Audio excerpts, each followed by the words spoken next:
Hello, my dear students. I am Karamjeet. I welcome you all on my YouTube channel, The Quest of Karamjeet. The Quest of Karamjeet channel के ऊपर आप सभी का स्वागत है। Screen के ऊपर जैसे आप देख रहे हैं, आज का जो सेशन है वो एक्टिव पैसिव वॉइस का पार्ट 2 है। इससे पहले मैंने पार्ट 1 बनाया था और पार्ट 1 में मैंने बहुत सारी बारीकियां समझाई थी। एक्टिव पैसिव का ये जो चैप्टर है ये सभी गवर्नमेंट एग्जाम्स के लिए बहुत ज़्यादा इंपॉर्टेंट है और कॉमन चैप्टर है। कहीं ना कहीं कोई ना कोई क्वेश्चन आपके एग्जाम के पॉइंट ऑफ व्यू से आता ही है।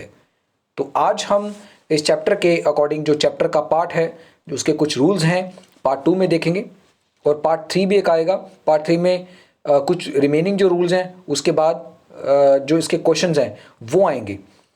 तो अभी फ़िलहाल हम शुरुआत कर रहे हैं पार्ट 2 की। तो पार्ट 2 को डिस्कस करेंगे। ये लेक्चर सभी गवर्नमेंट एग्जाम्स को कवर करेगा।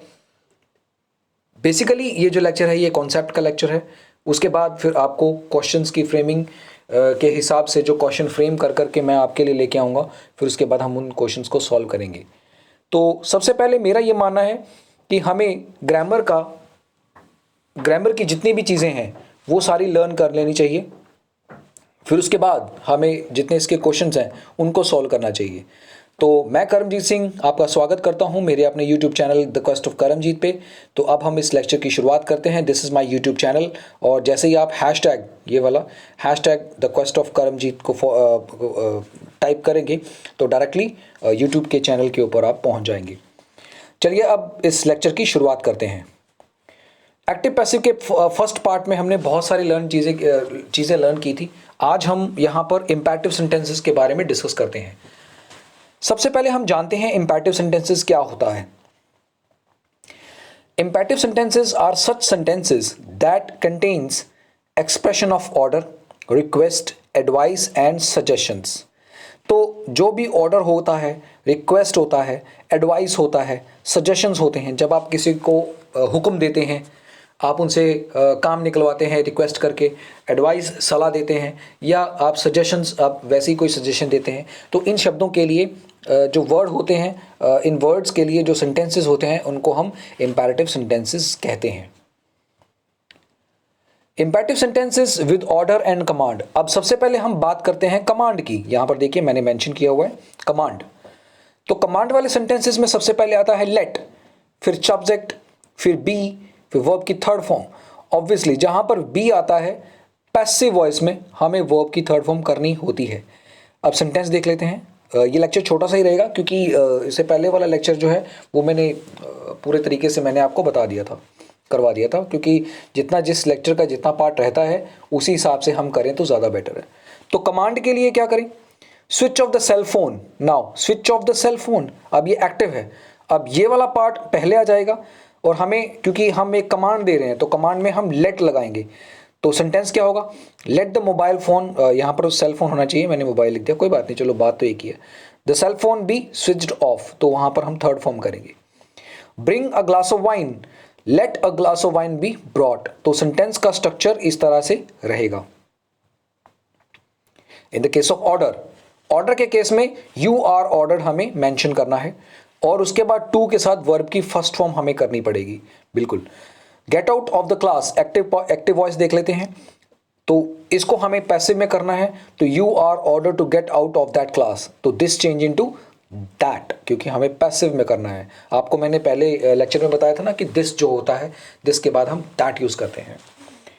Bring some glasses of water, तो ब्रिंग सम ग्लासेस इसका मतलब प्लूरल की बात कर रहे हैं। You are order to bring some glasses of water for them. Now for them as it is ही रहेगा। इंपैरेटिव सेंटेंसेस ऑफ रिक्वेस्ट के केस में कैसे करेंगे? तो रिक्वेस्ट वाला word you are requested to हो जाएगा, तो वर्ब की फर्स्ट फॉर्म होगी वही सेम चीज। Please give me a pen, ये है एक्टिव की फॉर्म में, और पैसिव की फॉर्म में करेंगे you are requested to give me a pen.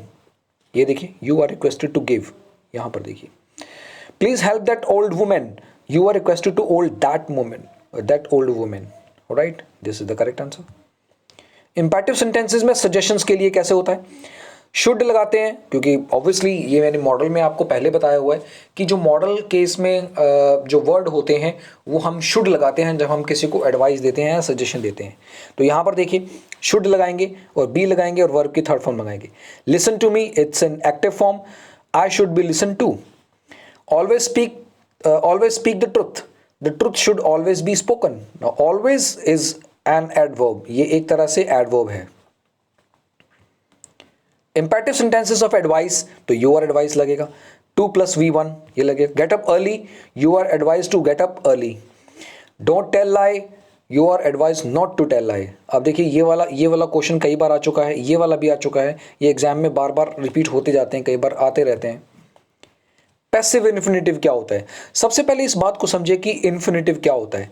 देखिए इन्फिनेटिव को सिंपल भाषा में समझें तो टू के साथ वर्ब की फर्स्ट फॉर्म लगती है. अगर हम इसी चीज़ को हमें पैसिव करना है तो हम करेंगे टू के बाद बी प्लस वर्ब की थर्ड फॉर्म. सो ये हो जाएगा टू के बाद वर्ब की थर्ड फॉर्म, तो पैसिव हो जाएगा. बस इसी चीज़ का ध्यान रखना है. ये इसको आप नोट जरूर कर लें, जो मैंने रब कर दिया, आप इसको नोट जरूर कर लें, जो बहुत इंपॉर्टेंट होता है. चलिए अब आगे देखते हैं. यहाँ पर देखिए तो ये एक्टिव की फॉर्म में देखिए सब्जेक्ट होता है, हेल्पिंग वर्ब होता है, टू के साथ वर्ब की फर्स्ट फॉर्म, फिर ऑब्जेक्ट. पैसिव की फॉर्म में देखिए सब्जेक्ट होता है, हेल्पिंग वर्ब होता है, टू बी के साथ वर्ब की थर्ड फॉर्म बाय ऑब्जेक्ट. तो यहाँ पर ये स्ट्रक्चर रहेगा. I am to finish this task, I am to finish this task is to be finished by me. This is the correct answer. तो miscellaneous structure भी देख लेते हैं. इट इज़ टाइम के अकॉर्डिंग कर लेते हैं. It is time, it is about time, ये वाले जो होते हैं ये बेसिकली टाइम प्रीवियस की बात करते हैं. तो इट इज़ टाइम के बाद टू लगता है, फिर उसके बाद V1 प्लस नाउन लगता है. ये एक एक्टिव का स्ट्रक्चर है. और हमें पैसिव करना है तो हम टू बी के साथ वर्ब की थर्ड फॉर्म करेंगे. It is time for noun, for लगेगा, मतलब टू की जगह पर हम फॉर चेंज कर देंगे. तो ये स्ट्रक्चर थोड़ा सा इंपॉर्टेंट हो जाता है एग्जाम के पॉइंट ऑफ व्यू से. इसको स्टार लगा के ज़रूर कर लीजिएगा. It is time to stop crying, it is time for crying to be stopped. It is time to close the store, it is time for the store to be close. देखिए दोनों तरफ for लगा है, तो आपको answer option में इस तरह से देखना है कि वहां पर फॉर लगा है, तो obviously we are talking about passive structure. Sentences starting with there, देखिए देयर से शुरू होने वाला देयर से ही रहेगा, तो ये भी थोड़ा सा इंपॉर्टेंट है. There be form of the verb, there से शुरू होने वाला देयर से रहेगा. तो यहां पर स्ट्रक्चर देख लेते हैं. देयर बी फॉर्म की हम टू बी की बात करते हैं जहां पर इज एम आर की बात होती है. ओके, तो स्ट्रक्चर के हिसाब से आपको मैंने ये बताया है टू डू, टू बी और टू हैव. टू डू की जब हम बात करते हैं तो we are talking about infinitive, indefinite.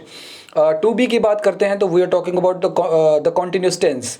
To have की बात जब हम करते हैं तो that mean we are talking about the perfect tense. तो यहाँ पर देखिए टू बी की बात करें तो ऑब्वियसली हमारे जो सेंटेंसेस में इज वाले सेंटेंस होंगे, तो यहाँ पर आप इन शब्दों को आप देख सकते हो. तो यहाँ पर देखिए there is a lot of task to complete, there is a lot of task to be completed, there is no time to lose, there is no time to be lost. Okay, तो इस तरह से sentence के structure को आप find out कर सकते हैं. Sentences of preposition very very important, ये भी एग्जाम में आते हैं. टू लगता है, विद लगता है, एट लगता है. कंफ्यूजन यहां पर बच्चों को क्रिएट हो जाती है कि जो प्रेपोजिशन है टू कैसे यूज करना है, विद कैसे यूज करना है, एट कैसे यूज करना है. मैं एक सेपरेट लेक्चर बनाऊंगा, मैं कोशिश करूंगा आपको इसमें जो कुछ ऐसे प्रेपोजिशंस हैं जिनके साथ फिक्स्ड प्रेपोजिशन आती है, बहुत सारे ऐसे फ्रेजल वर्ब्स हैं जिनके साथ फिक्स्ड प्रेपोजिशन आती है, तो वो भी कोशिश करूंगा कि ताकि आपको समझ में आ जाए. अब देखिए आई नो यू, तो ये एक एक्टिव का स्ट्रक्चर है. You are known to me, क्योंकि हमें देखिए हमें जो मी सब्जेक्ट सब ऑब्जेक्ट करना होता है तो उसके लिए हमें प्रेपोजिशन की ज़रूरत पड़ती है. तो जब भी प्रेपोजिशन आता है, जब भी कभी प्रेपोजिशन सेंटेंस में आता है और उसके बाद अगर प्रोनाउन है तो वो ऑब्जेक्टिव केस में ही रहेगा. जैसे हम नहीं बोलते ही टॉक्ड टू मी. अब देखिए ये टॉक टू मी का स्ट्रक्चर कैसे आया, क्योंकि एक प्रेपोजिशन में एक रूल होता है कि जब कभी भी प्रेपोजिशन आता है तो उस प्रेपोजिशन के बाद जो ऑब्जेक्टिव केस का प्रोनाउन होता है, जो प्रोनाउन होता है वो ऑब्जेक्टिव केस में आता है. तो यहां पर देखिए टू क्या है, एक प्रेपोजिशन है, और मी क्या है, ऑब्जेक्टिव है. और जबकि इसका सब्जेक्टिव केस क्या हो जाएगा, आई चेंज इनटू मी, तो मी क्या हो गया ऑब्जेक्टिव। तो ये कुछ चीज़ें छोटी छोटी चीज़ें होती हैं, बस इस चीज़ का आपने ध्यान रखना है। इसको पॉज करके आप ज़रूर कर लेना, क्योंकि मेरे इस स्क्रीन के ऊपर स्पेस थोड़ी कम रहती है, तो उस वजह से मुझे थोड़ा सा सेटलमेंट करना पड़ता है। सेकंड सेंटेंस देख लेते हैं, ही अनॉयड हिम, तो him change into he was annoyed with him.